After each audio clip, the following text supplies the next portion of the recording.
dia, Felipe. Como vai, senhor? Tudo bem? Tudo bem, bom dia a você, bom dia a Vocês todos que nos ouvem congelando. Exatamente. Vocês, São Paulo também tá frio demais, né? Bastante. Vocês têm acompanhado esses acordos de leniência entre empresas e governo, né? Muito criticados, inclusive, pelo Ministério Público Federal, né? Porque, afinal de contas, passa ao largo do Ministério Público Federal, estão sendo feitos direto com a CGU, né? Com a AGU, melhor dizendo. A crítica do Ministério Público Federal, ela tem um fundamento que, digamos assim, de natureza político-institucional. O Ministério Público Federal critica os acordos porque deles não participa. Então, na verdade, ele não critica os acordos porque os acordos seriam um instrumento ruim, porque seriam instrumentos inválidos, porque não seriam funcionais, não seriam produtivos. Então, é mais aí uma espécie de defesa de poder da própria instituição. O que diz o Ministério Público é o seguinte, né? Como eles não levaram um benefício do Ministério Público Federal, estão procurando na AGU e outros organismos para dizer, olha, vamos ver se aqui a gente consegue um acordo melhor, né? Que é um acordo de leniência que é melhor que esse acordo da delação premiada que é feito, né? Esse sim, acompanhado. Na verdade, a gente tem que fazer uma distinção. A delação premiada, ela serve às pessoas físicas no processo criminal. Ponto. Então ela serve para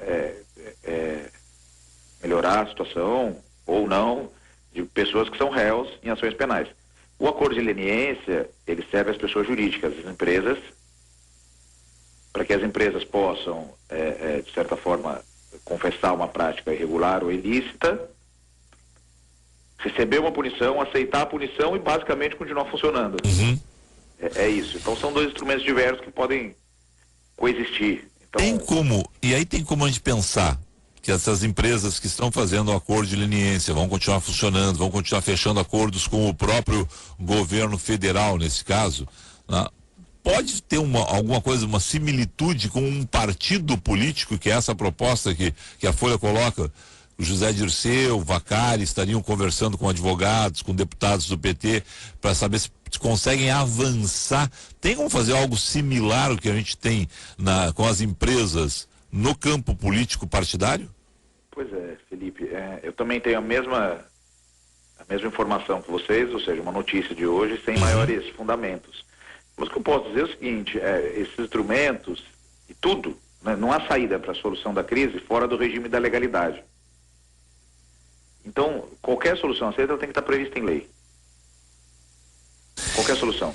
Teríamos que construir do zero, então, uma solução como essa? Eu acho que sim. Não está previsto em lei, então teria que ser construído do zero, e lei passa por parlamento, necessariamente, felizmente. Então, acho que, sem entrar no mérito da proposta, que eu não conheço, sim, e me causa certa estranheza, assim, em princípio, do que eu ouvi, de qualquer maneira, ela não está prevista em lei, então, se não está prevista em lei, ela não pode ser discutida sob pena da gente adotar soluções. Às vezes o remédio para a doença é pior que a doença, causa efeitos colaterais, né? E respostas fora da lei nesse momento, tanto para um lado como para o outro, do lado da acusação, do lado da defesa, respostas fora da lei, elas trazem problemas maiores, às vezes, ou iguais ao problema que a gente está querendo combater. Certo. Bom, vamos lá. A proposta, segundo a Folha de São Paulo, consistiria em um acordo seguindo o modelo de leniência feito por empresas em que elas assumem crimes e são condenadas a pagar multas. Em troca, mantém a possibilidade de realizar contratos com o governo e seus executivos podem aderir ao acordo com a diminuição da pena ou até perdão judicial. A maior diferença entre leniência e delação é que a primeira é feita com empresas, a segunda pessoas físicas. Segundo relatos de envolvidos no debate, a proposta ainda incipiente teria o objetivo de incluir não só o PT, mas todas as siglas comprometidas na Lava Jato. A ideia é que a negociação seja comandada pela presidência de cada partido, que faria um relatório com informações reveladas aos procuradores, inclusive com fatos ditos por Dirceu e Vacari. Dessa forma, em troca de pagar multas e assumir os erros, os políticos envolvidos nos crimes receberiam benefício como redução de penas. O tempo na prisão é preocupação dos petistas, já que Dirceu é o réu da Lava Jato que recebeu a maior condenação em uma única ação, 20 anos e 10 meses. Vacari foi condenado a mais de 24 anos em 2 ações penais. Essas penas não são definitivas, pois há processo em curso envolvendo ambos que ainda não foram julgados. Bom. Então, Felipe, a notícia, a informação da notícia não me parece fazer muito sentido pelo seguinte, o benefício para o réu pode ser obtido por meio da delação premiada. Então, eu não entendo porque incluir o partido político nisso e que as presidências dos partidos envolvidos com corrupção, todos os partidos então, né, do Brasil, quase, iriam recorrer a um instrumento que eu não entendo bem a finalidade, porque se o interesse que é legítimo com a defesa das pessoas, as pessoas já têm os canais para se defenderem, já têm os instrumentos legais. Não me parece fazer muito sentido atribuir ao partido político a defesa do membro do partido pessoal, a defesa pessoal em autos de ação penal, em processo penal.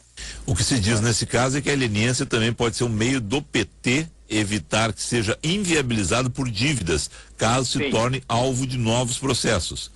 Sim, isso pode acontecer, né? Os partidos eles podem ser, como pessoas jurídicas que são também, alvo de consequências por aquilo que fizeram, mas continua me soando estranho, porque você embaralha a defesa das pessoas com os partidos. Isso, sim, em primeira análise, Felipe, muito superficial. Sim, claro. Isso me soa também ruim para o partido, entendeu?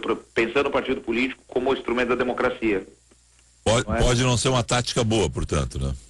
Acho que nem estou falando do ponto de vista das pessoas, estou falando do ponto de vista da política nacional, entendeu?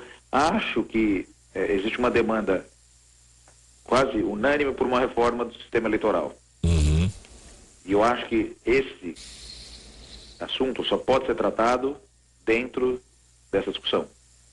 E, então, ou seja, reformar as leis que cuidam de partidos políticos e eleições. Tem que jogar esse assunto para lá, porque embaralhar esse assunto com a defesa dos réus vai tirar do partido político aquela essência importante que ele que é a representação política de pessoas que têm o mesmo interesse e tal. Eu acho que a gente já tem partidos políticos muito fracos, partidos políticos muito fragmentados. Eu acho que embaralhar a defesa dos réus com a sobrevivência dos partidos políticos só vai piorar a situação. Do ponto de vista dos partidos. Certo. Bom, vamos lá, vamos aguardar então cenas dos próximos capítulos nessa questão. Estou conversando com o presidente da Associação dos Advogados de São Paulo, Leonardo Sica. O senhor, a associação, está pedindo mais celeridade nesses acordos de leniência entre empresas e governo. Para vocês está muito lento isso? Então, aí o que a gente vê é o seguinte, o acordo, a solução consensual, a solução acordo em qualquer processo, ela tem algumas vantagens. A principal vantagem talvez seja que a solução acordo é uma solução rápida, muito mais rápida que um julgamento, né? Porque o julgamento pressupõe o processo, os recursos das partes, tudo isso não pode ser suprimido. Então, por que você muitas vezes faz um acordo? Porque o acordo é mais rápido. O acordo, ele estabiliza a situação, né? O acordo é uma solução consensual e que traz estabilidade. E tudo que a gente não tem é estabilidade no momento, especialmente olhando do ponto de vista do funcionamento de todas essas empresas que estão envolvidas em irregularidades, se é que estão, algumas já assumem que estão, outras já foram condenadas. O fato é que o funcionamento dessas empresas tem um outro aspecto, ele é muito importante para a economia do país. Não é? E você não pode, assim como você não pode aplicar pena de morte ao cidadão, a Constituição não proíbe, a gente tem que tomar cuidado para não aplicar a pena de morte às empresas. Porque a pena de morte às empresas, ela vai levar efeitos para milhares de pessoas. As empresas têm que sanear suas práticas, as empresas têm que pagar as sanções pelos erros que cometeram, se tiverem cometido, mas tem que rapidamente retomar o funcionamento, porque, especialmente no momento de crise econômica, essa é a nossa preocupação. A gente tem que tomar várias medidas para enfrentar a crise. E do nosso quintal, qual é o nosso quintal? Campo jurídico, né? Você está falando com um advogado, presidente do nosso advogados. Eu não posso pensar no plano econômico, não posso pensar em carga tributária, isso está fora do que eu posso dizer. Acho que cada ator social tem que pensar o que eu posso colaborar. E a gente enxerga que a nossa colaboração é essa, é tirar a instabilidade política de dentro do campo jurídico e permitir que as coisas retomem um curso minimamente normal. Sim. O senhor que tem acompanhado essa questão, vamos lá. A gente tem noticiado e várias vezes Odebrecht, OAS, Andrade Gutierrez, muitas delas estão demitindo, diminuíram o número de obras, estão demitindo em função disso, e há um risco de uma quebradeira, se não generalizada, mas de algumas quebrarem em função de tudo que vai vir ainda, tudo que vai aparecer e todas as multas que vão aparecer. A ideia, quando se fala de leniência, claro, é preservação da empresa de empregos. Mas lá no início da crise do Petrolão, se falou o seguinte também: bom, tem que deixar quebrar quem tiver que quebrar, quem roubou, outras vão ocupar esse espaço. Não me parece uma propositura inteligente. Assim, outras vão ocupar esse espaço. Então vamos pensar todas essas construtoras. Do dia para a noite não surge ninguém para ocupar esse espaço, né? São estruturas grandes, complexas, que envolvem muitos empregos, muitas obras. Então, assim, é muito infantil, né, essa visão. Ah, não, tudo bem, quebra essa empresa que eles vão ocupar esse espaço. Não vai acontecer. Isso não é factível. Mas você vê nos Estados Unidos enfrenta também, vira e mexe, grandes escândalos de corrupção. Né? Eu até citei na matéria, a Enron e tal. Eles punem rápido, mas eles fazem todo o esforço para que a empresa continue funcionando. Né? Porque os Estados Unidos, eles sabem ter uma economia de mercado. Sabe o quanto as empresas sadias, veja bem, sadias, eu tô dizendo, sim, claro, são importantes para a vida das pessoas. Até porque tem um outro dado, isso eu colho de economistas que me falaram, porque eu não sou especialista. Se empresas desse porte que você mencionou aí, se essas empresas quebrarem, elas arrastam o sistema financeiro consigo. Vai ter banco quebrando junto. Sim. Sim, então, as operações estão muito interligadas, entendeu? Tem um efeito cascata nisso. Tem um efeito cascata que é grande nisso. O efeito cascata é enorme. Então, assim, não é... Nós não estamos fechando uma quitanda na esquina. Claro. Com todo respeito à quitanda da esquina a quitanda da esquina é o quitandeiro. Sim, não, e aos empregos que eles geram, né? Quer dizer, também. Mas talvez no momento de empolgação tenha um dito, não, vamos lá, fecha, tal. Então a gente tem aí uma conduta de um certo ponto, um pouco messiânica de alguns agentes públicos. Vamos passar o Brasil a limpo, vamos varrer tudo que tem aí e começar do zero. Né? A gente sabe que a gente tem um precedente na Itália, né?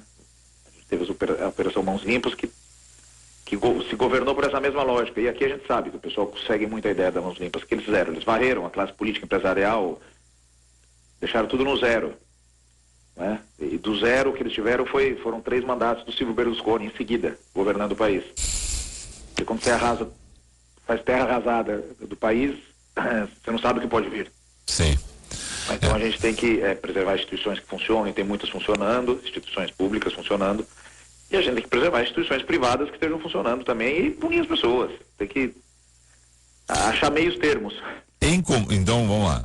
Não é não punir as pessoas, tem como punir as pessoas, punir as empresas e as empresas continuarem funcionando, gerando empregos, gerando renda para milhares de pessoas e sustentando aí um setor que é importante como esse, o setor da construção. Por exemplo, quando a gente está falando aqui especificamente das empreiteiras, tem como fazer tudo, tem como punir, tem como fazer tudo. E tem como continuar trabalhando aberto. Tem como fazer tudo, mas isso precisa de um consenso acho que político, que eu não vejo ainda um clima para isso ser feito no Brasil, infelizmente, né? A gente ainda passa por um clima de acirramento muito grande, né? Às vezes passa a impressão que é um faroeste que a gente está, né? Bang bang, o antigo bang bang. Isso precisa passar, né? A gente precisa sair dessa lógica de bandidos e mocinhos e entender que de lado a lado houve erros, de lado a lado houve excessos, e a gente precisa definir como a gente vai viver na próxima geração, né? Claro. Não está pensando nos próximos anos. Doutor Leonardo Siga, o Brasil, nessa questão, está avançando, porque não se falava em leniência até 2 anos atrás, mesmo a crise do mensalão, por exemplo, sim. Nessa questão está se avançando. Não, essas crises, por pior que elas sejam, estou dizendo das crises do ponto de vista meu, né, justiça, elas estão servindo para aprimorar as instituições, sim. Estão servindo para... Só o fato de eu estar aqui hoje discutindo com você, isso é um pouco sinal disso, né? Nós estamos aqui discutindo os temas e pensando como melhorar.